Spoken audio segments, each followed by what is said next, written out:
Good morning, good evening. Welcome back. So we will use this session to recap the 7th chapter of the Bhagavad Gita because last week we completed the review of the chapter. So if you're not speaking, please put yourself on mute because we don't want any disturbance or noise. If you want to ask a question, please unmute and ask any questions at any time. And also we will dedicate some 15 minutes at the end. And also we had a request last time. Once we complete chapter 7, we wanted to keep one session open so that any ideas you need to clarify, we can get that clarified. So we can dedicate next week's session for that. And after that, we can start with chapter 8. Once again, the clarity is important. So if you have any questions, please feel free to raise. And also you should see that connection between the verses. This chapter, 7th chapter, is such an important chapter. It changes the turn or the flow of the Bhagavad Gita into a different direction, not an opposite direction, but an enhanced direction. So let's try to understand the 30 verses quickly and let's take any questions. So without any further delay, let me proceed. So there are, if you remember, we started the discussion of this chapter by clearly stating that on a very high level, on a loosely basis, the Bhagavad Gita can be considered consisting of 3 sections. Chapter 1 to 6 is the first section known as first Shatkam, and then the 7 to 12 is the second section, and 13 to 18 is the third section. So let's quickly see what exactly they were. Chapter 1 to 6 is known as Twampada. So that is the first 6 chapters. So we spend a lot of time on this. So I'll just quickly highlight it. If you have any questions, please feel free to raise. The key thing is that the first 6 chapter is talking about myself. So Jiva Surupam. What is the true nature of myself? Who am I? What am I? That is clearly explained from chapter 2 to chapter 6. You could see that in chapter 2. You could see a little bit of glimpses in chapter 3. Chapter 4, it is explained. Chapter 5, it is elaborated. Chapter 6, reconciled. So Jiva Surupam. Who am I? Am I the body? Am I the mind? Or am I a combination of my body, mind, sense complex? Or is my real identity is something else? So we found that real identity is Atma, which is the consciousness in us. So we talked about that. But while I live in this world, I cannot just say that I'm Atma, so I don't have to pay my mortgage, or I don't have to do my work. So I cannot run away from the world, because this is very important. Gita is one of the best scripture which tells me that while I live in this world, I need to follow the dharma of this world. As a father, I need to take care of my daughter. As a husband, I need to take care of my wife.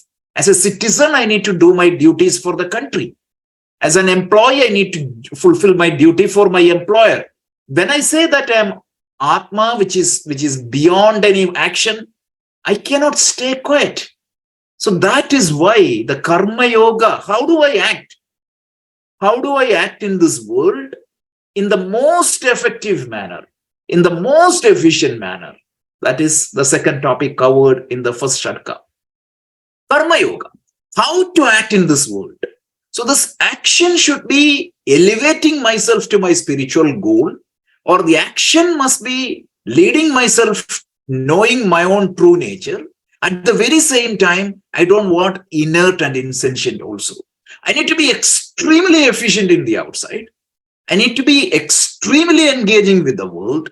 At the very same time, I'm proceeding towards my goals, spiritual goals also. How can you combine the efficiency of action with the spiritual goal? For that, the Karma Yoga is introduced.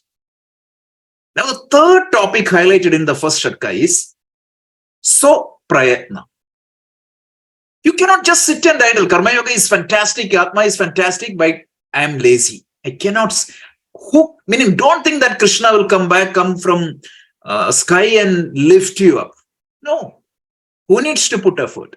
I need to put effort.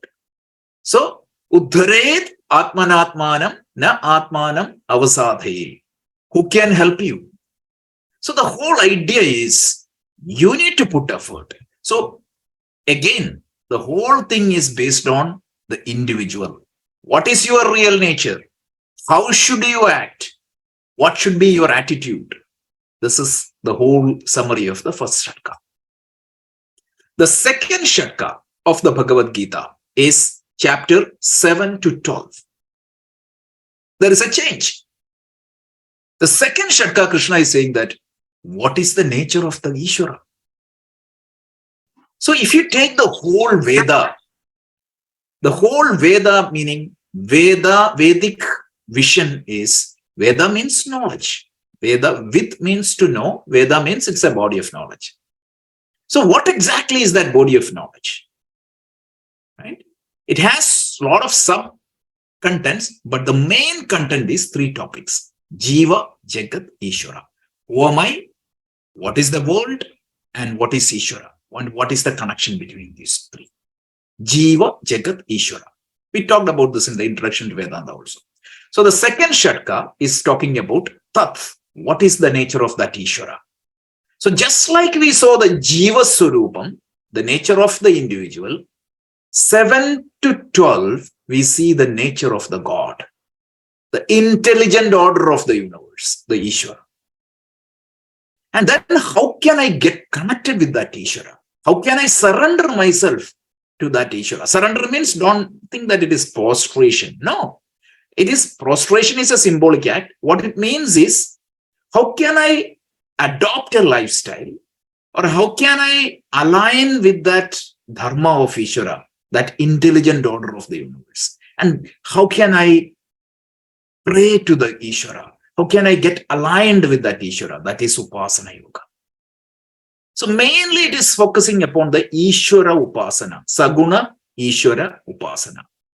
And when you know the Ishvara Sarupa, and when you try to connect with that Ishvara, naturally you earn something called grace.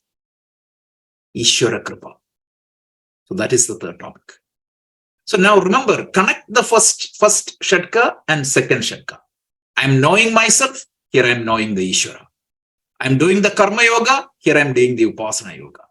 And the first part, I'm doing the Soprayatna, and second part, I am earning grace. So efficient life means what? Soprayatna and grace. When you have your own effort, supplemented by the grace, what is going to happen? I will excel. This is the secret of Gita.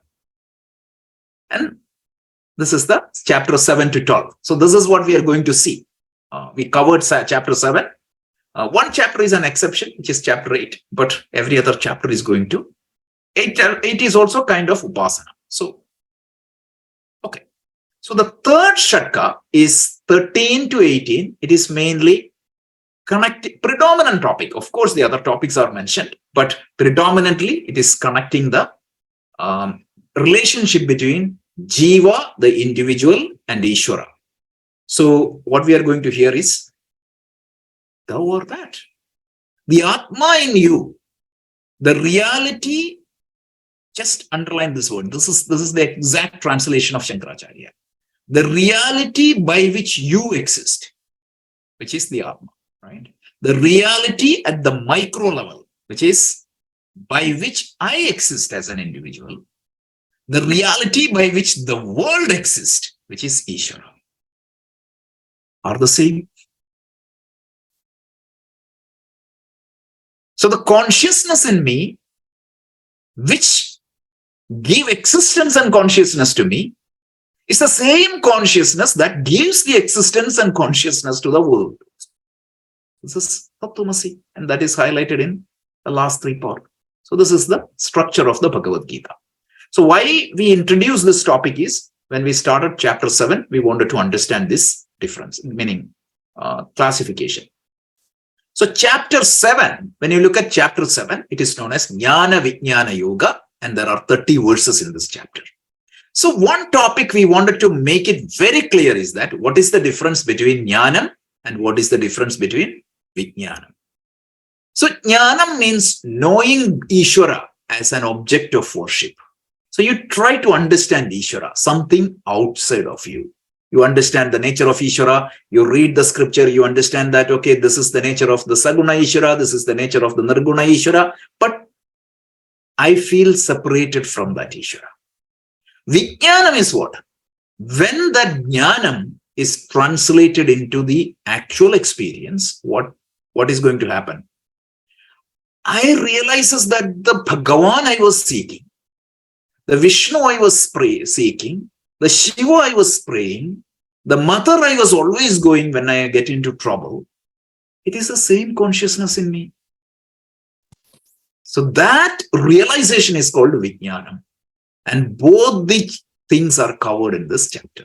Jnanam tveham so Vijnanam. I'm going to teach you both Jnanam and Vijnanam. So this is the name, the significance of the title. So let's continue. So this is the structure or the outline of this chapter. So verses 1 to 3, it is the qualification to know Ishvara. Because, see, suppose you want to you wanted to study, right, PhD or master's in physics, you have to have a bachelor's.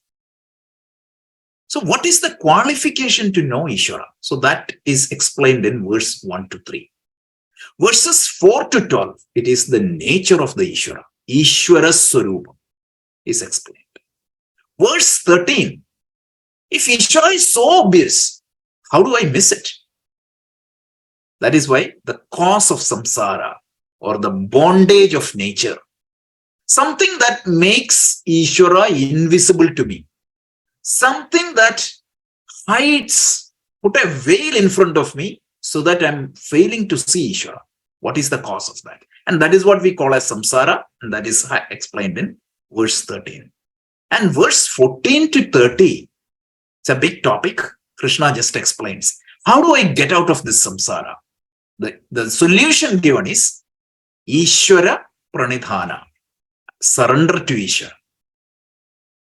So there are two types of bhakti, Ishvara Bhakti, Ishvara Pravarti, or Ishvara Pranidhana, all that are same. And two modes of bhakti is introduced. One is called Sakama Bhakti, the other one is called Nishkama Bhakti. These two topics introduced, and in that topic, 4 different types of devotees were introduced. All those topics came in. So this is the outline of the chapter. So let's see. So the first topic is what? What is the qualification? Maya sakta mana partha yogam yunjan madashraya asamshayam samagramma yatha jnasisi matshrunam. Asamshayam samagramma jnasyasi. You will come to know me in my entirety. I'm not just going to reveal you one aspect of me. I'm going to reveal everything about me to you. When? You need to have 3 things. My asakta manaha, a mind that is completely surrendered or absorbed in Ishvara. What does that mean? The priority is this.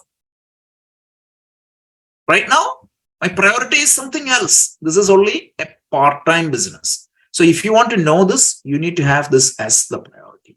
A mind that is fully absorbed in Ishvara. Then what? Yogan Yunjan. You cannot say that I don't do anything. I'll just go and retreat to Himalaya. I need to come to know Ishvara. Krishna is very clearly saying that you have to do yoga. You cannot bypass the yoga. Without karma yoga, you cannot come to jnana yoga. So that is why in the second chapter, Arjuna wanted to go, right? The third chapter, what? Jayasi chet karmanaste mata buddhir janardana. Tatkim karmani ghore mam niyojayati keshava. You say that jnana is the knowledge is the only solution. But you're asking me to go and do yoga. Isn't it that contradictory? No. Without yoga, you will not be qualified to gain the knowledge. Remember, we talked about this many times. There are 3 obstacles that prevents you from knowing God. The first one is called malam, which is the impurities of the mind.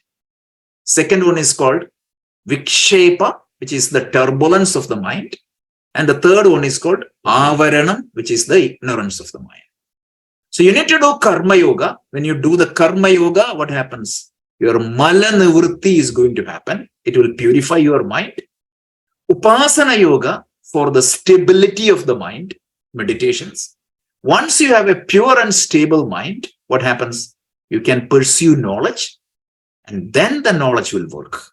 Remember the famous example of Swami Vivekananda? He wanted to look at a diamond or a necklace lying at the bottom of a lake. Somebody told you, some master told you, look at that lake, there is a beautiful necklace lying down at the bottom. You go there and look. What happens? The pond is full of dirty, meaning dirt, and also it is like dancing waves. So you won't see, even though you know theoretical knowledge that the necklace, even if you believe the guru guidance given from the other fellow, it is not my experience. So first I have to go and clean the water, the dirt, number one, and then I need to make it calm. Then I will see if I follow the instruction, where exactly it is. So this is the three qualification. Maya sakta mana, then the karma yoga, and the third one is what? Faith. Faith is not blind belief. Faith means you accept the word of teacher and guru and shastra till it is proved wrong. If you don't, it's like even in science, you need to have some hypothesis before you proceed. It's not a blind belief. It is the faith in the words of the teacher so that I can explore with confidence. So this faith, yoga, as well as surrender to Ishvara or making it as a priority. This is the 3 qualifications. First topic. Second topic is nature of Ishvara. So Krishna said, Ishvara has 2 nature, 2 aspects, 2 nature. One is called a higher nature and the other one is called a lower nature. The higher nature is known as Paraprakriti. Lower nature is known as Aparaprakriti. So let's try to understand that. We talked about this extensively. So the first one is Aparaprakriti. Aparaprakriti means the entire universe. Any avatar of Ishvara, it is also Aparaprakriti. Remember, Avatara has hands and legs. So if you take Krishna as Mr. Krishna, the blue boy of Vrindavan, then that body of the Krishna and that manifestation of the Krishna is Aparaprakriti. So all the Saguna, Ishvara's representation as a manifestation, that is Aparaprakriti. The entire material universe, physical and subtle matter, everything is Aparaprakriti. And Aparaprakriti is manifested from Paraprakriti. Even if you take the Puranas, at the beginning of the creation, they say, right? If you take Vishnu Purana, what is the story? First, this ocean will come. Then what happened? Lord Vishnu will manifest. From Lord Vishnu, Brahmaji will come, Shiva will come, everything. If you take Shiva Purana, Shiva will manifest. If you take Devi Purana, Devi will manifest. But that's a different matter. But the thing is that you can see the Vishnu also comes at the beginning of the cycle.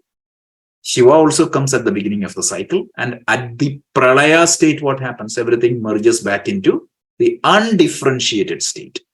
So this everything. And the Paraprakriti constantly evolves because the change is the nature of the Paraprakriti.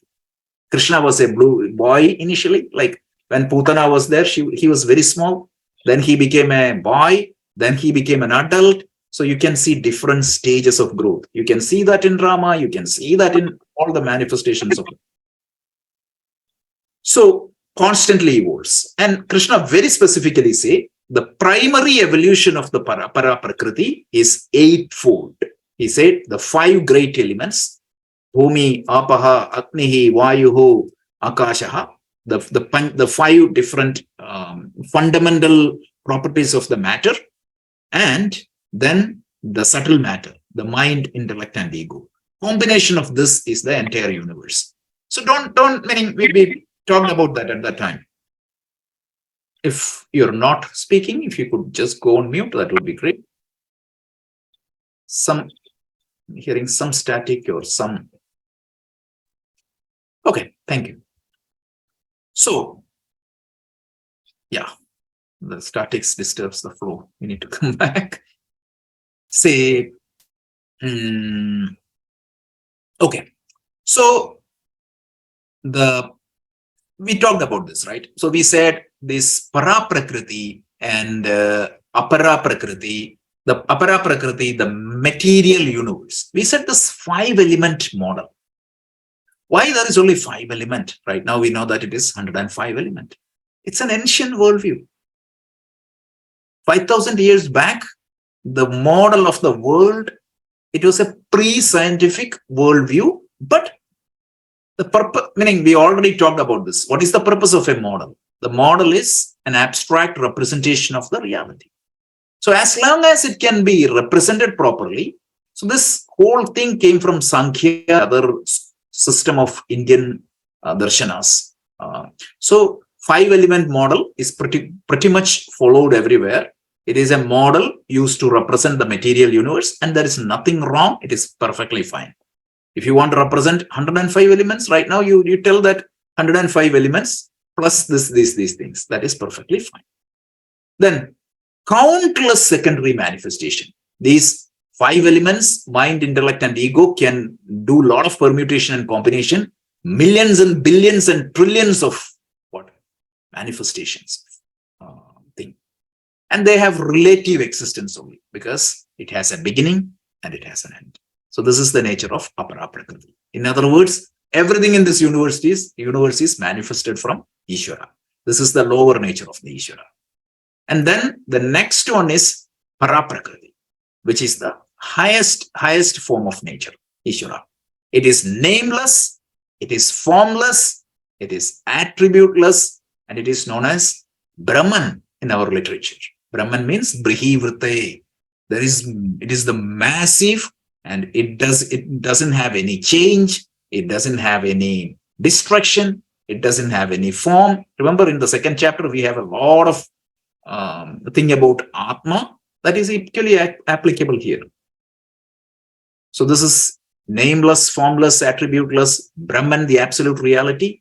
The nature of this Brahman is consciousness. Chidananda Rupam. Shivoham Shivoham. Shankaracharya tells, right? So the nature of consciousness, and it is absolute existence. It is the Sat Chit Ananda, Satchidananda Atma, or the Brahman, whatever it is, that is the higher nature. And there is no decay. Nobody can destroy this. Krishna tells, right? Even Shankaracharya in his commentary tells, even God cannot touch it. Brahman. It's flawless, it is changeless. So this is the higher nature. So lower nature and higher nature is explained. And then this is the next point. What is the relationship between the God and the universe? He said, the universe emerged out of Ishvara. And Ishvara is the material cause and intelligent cause of the universe. Remember, we spent one day explaining this idea. We said every creation has 2 causes. One is material cause, the other one is intelligent cause. We explained this taking a gold ornament. Gold ornament, if you see a ring, what happens? The ring has a material cause. What is the material cause? The gold. And an intelligent cause, which is the person, goldsmith. So this is both are. But in the case of God and the world, the intelligent cause and the material cause is the same. So that is why we call Ishvara as what? Apinna, Nimitta, Upadana, Karana. Karana means cause. Nimitta Karana means intelligent cause. Upadana Karana is material cause. So Apinna means non-separate. If both of them are together, it is known as Apinna, Nimitta, Upadana Karana. In other words, God alone is manifesting as the universe. Every day, Ishvara is giving us darshanam. Swami Tapovan has a beautiful book called Ishvara Darshanam. If anybody has not read it, just try to read it. It is a beautiful book, Ishvara Darshanam, outstanding book. He sees Ishvara in every aspect of the universe. We don't need to go to heaven to see the Ishvara. It's in front of us. So, Ishvara is para prakriti plus apara prakriti. Ishvara is Jagat Karanam, and Ishvara only appears as the whole universe. So to explain this, we used 4 examples. I'm going quickly because we took a lot of time and explained this, right? So any questions, please ask. And this is going to come in chapter 9. So Krishna gives another opportunity for us to study. So God and the universe example. The first example was pot and clay, because the pot comes out of the clay. But what is every example has some defect, because that is why it's examples. Otherwise, it's reality. So the defect is what? Clay is only the material cause. Without a pot maker, the clay will not become pot. That is the defect. But it gives one idea that there is a cause for every effect. Second, to clear that, there is another example. There is a spider web, and from where the web comes out. From spider only the web comes out. Right? So the spider don't have to go and borrow like the material for the web. And interestingly, what happens? Once the web is over, the spider actually swallow that also, take it back also. But this example also has a defect. What is the defect? Web is different from... Actually, the spider is not present in and through the web. That is the problem. So that is why the third example is brought out by Shankaracharya, the great master, the brilliant master. Yesterday was his birthday. So we need to remember him, because without these brilliant examples, we could not understand the Gita, right? So he tells, dream, Swapna Drishtanda. Who is the creator of the dream world? Me, the person lying on the bed. The waker is the creator of the dream. So we took the example, somebody sitting in Rishikesh or the Gangotri, the snow-peaked Himalayas, the Ganga Mata's temple, the Ganga, the vendors, everything is my mind stuff. But I'm also a character in that. So the material cause is me, the intelligent cause is me. So that seems to be a beautiful example. What is the defect here? People tell that the world is Ishvara's dream. That is not correct. So just know that. And then another example is given, Sutre Maniganaiva. Just like pearls are strung together by a necklace. I hold the universe. Krishna tells. See, without the Paraprakriti or Ishvara, the universe will not exist. You see, the whole universe works in a perfect order. We always talk about that. Remember, last week we answered Bonaji's question on dharma. See, you see this dharma everywhere. Dharyate iti dharma, that which sustains the universe. And we said, dharmasya prabhu achyuta. Lord, because who is the one who governs this laws of the universe?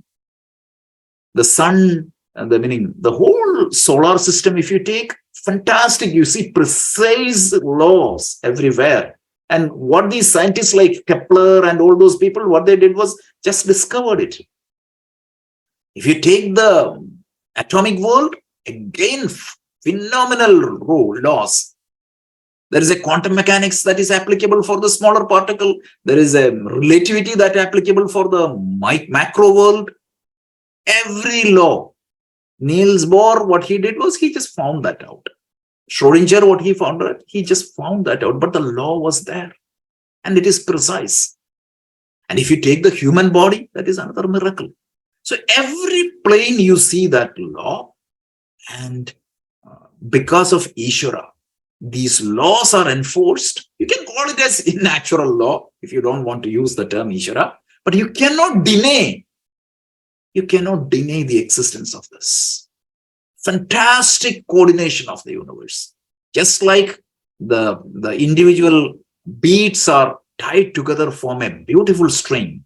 Like that, these billions of objects in this world were properly put together and governed perfectly by some unseen intelligent order, and that is Ishvara.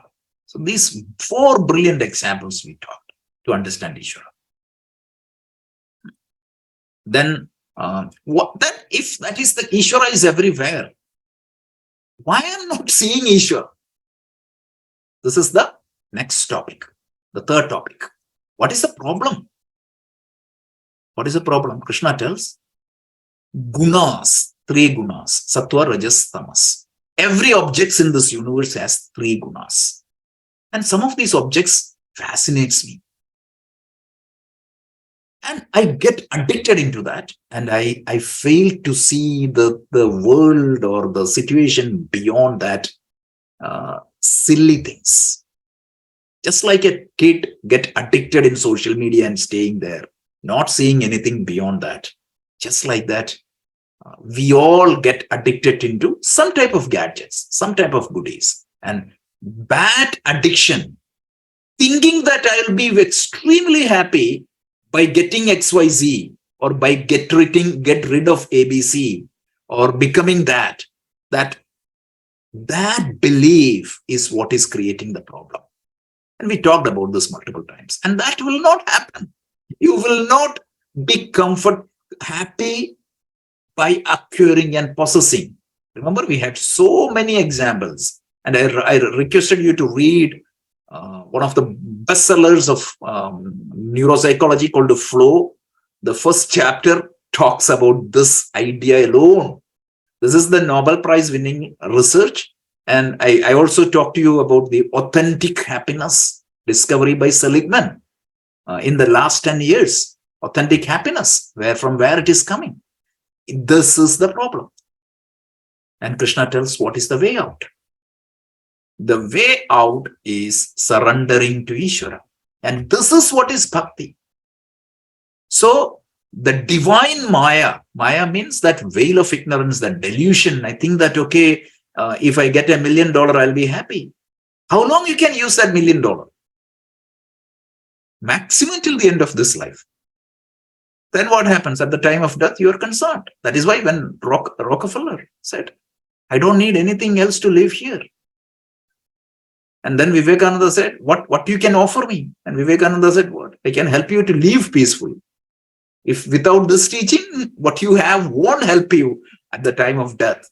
So you need, and Shankaracharya tells the same thing, right? Nahi rakshati dugranchikarane. The grammar rules or any secular education or any money or any possessions will not help you. You need something beyond that. So surrendering to Ishvara, getting connected with Ishvara is the only way to get out of the samsara. So the example given by Shankaracharya is what?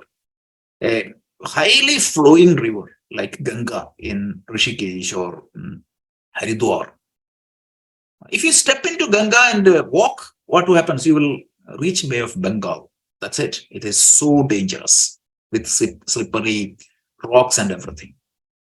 So what you need to do? You need to hold on to some chain that is tied there. When you hold on to that chain, you can enjoy the bath. But if you don't hold on to the chain, what is going to happen? It is not safe. And the problem is, in the world, the chain we hold, they are not stable.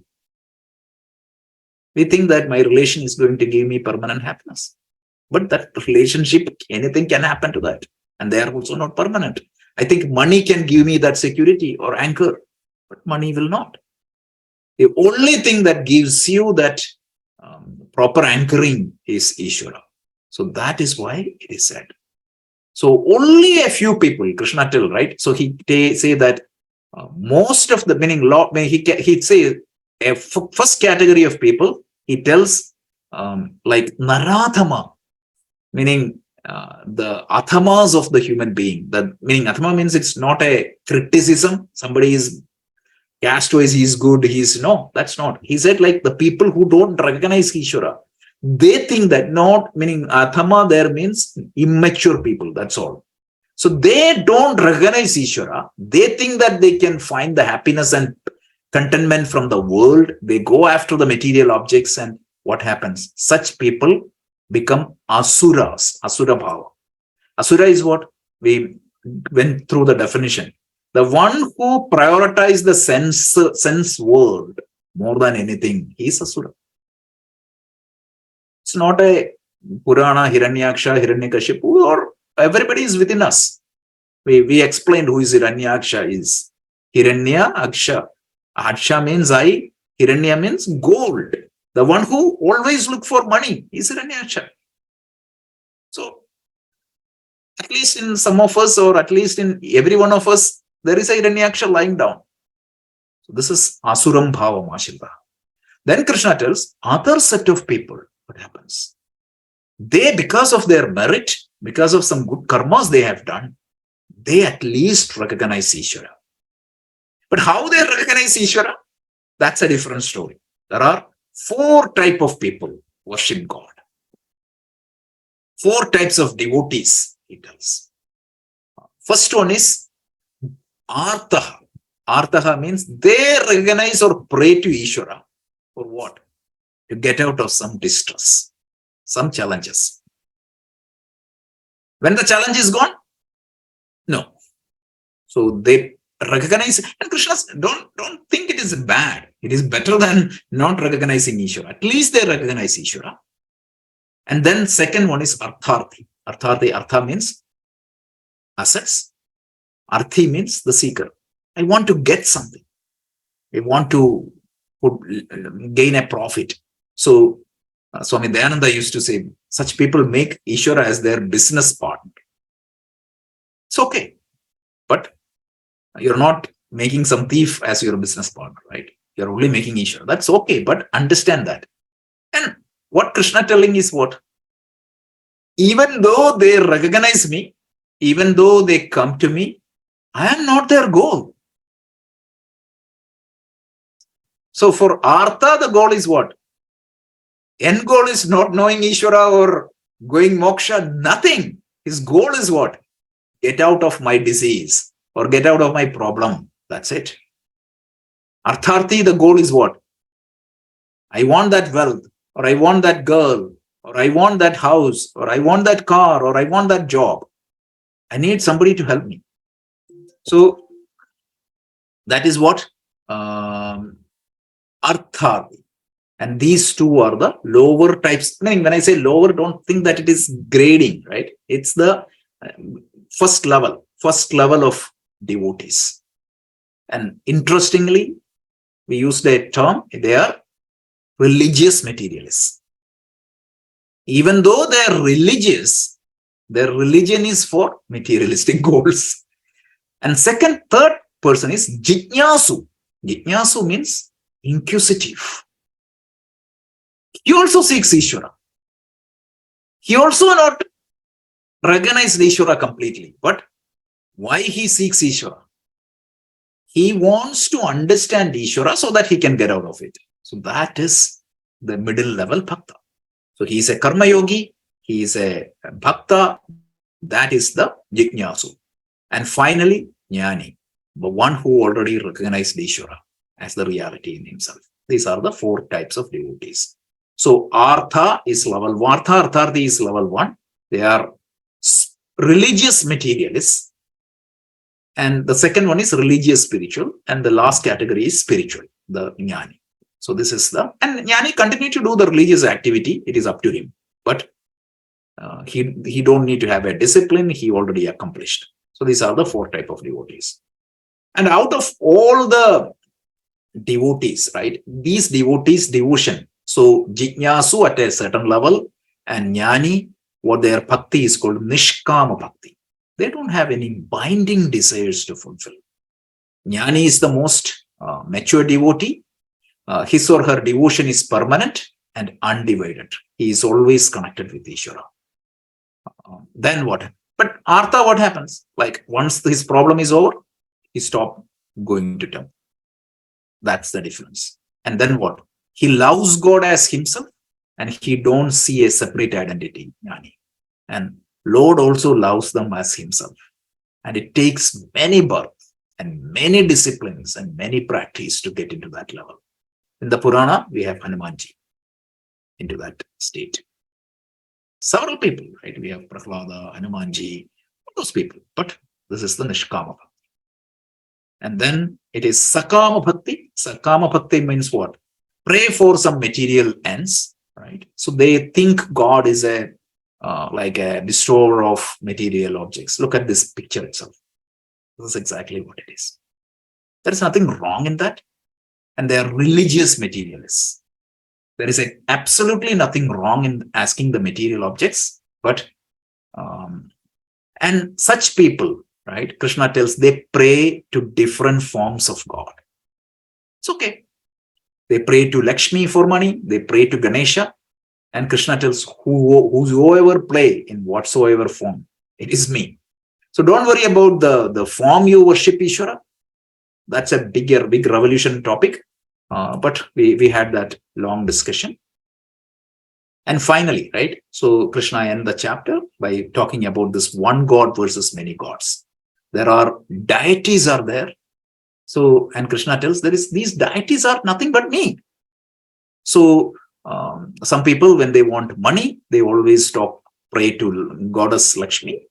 If they want to get some obstacles removed, they pray to Ganesha. And Krishna tells, through them, I bless them.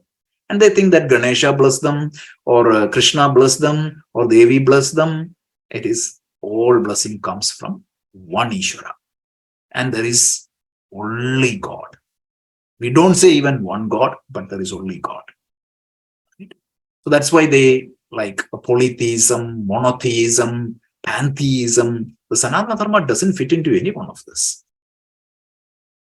Polytheism means you see separate God. We have separate manifestations, but we don't have separate gods.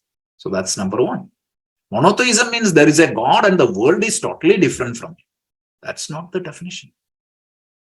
So this is the vision of the Vedas. There is only God and everything is the manifestation. And we can worship that God in any forms, like a leaf, like a snake. And that is why we worship sun. We don't worship sun. We worship Ishvara in the form of sun. We don't worship snakes. We worship God in the form of a snake. That's fine. There's a huge difference. So this is the summary of the chapter 7. And with this, like verse 28, 29 and 30 were two sutra verses. Krishna said, a jnani or a jignasu, what happens? Jnani will cross over the death and the birth in this life itself. Whereas a jignasu, he used the term prayana kale. At the end, what happens? He will be able to do the Ishvara Upasana and he will get Krama Mukti, which was indicated on verse 30. So naturally, Arjuna had a question on what exactly is that? What is the two types of mukti or moksha you are talking? One is called Sadhyo Mukti, and the other one is Krama Mukti, or one is called Jivan Mukti, the other one is called Krama Mukti.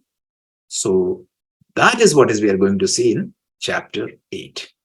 So this is such a brilliant chapter which talks about the nature of Ishvara. Hopefully it would have removed a lot of misconceptions about Ishvara. And that's where that's what we completed. So Bhunaji, if you can chant the closing prayer, we will stop the recording and then we will do a Q&A. Any questions you have? Okay.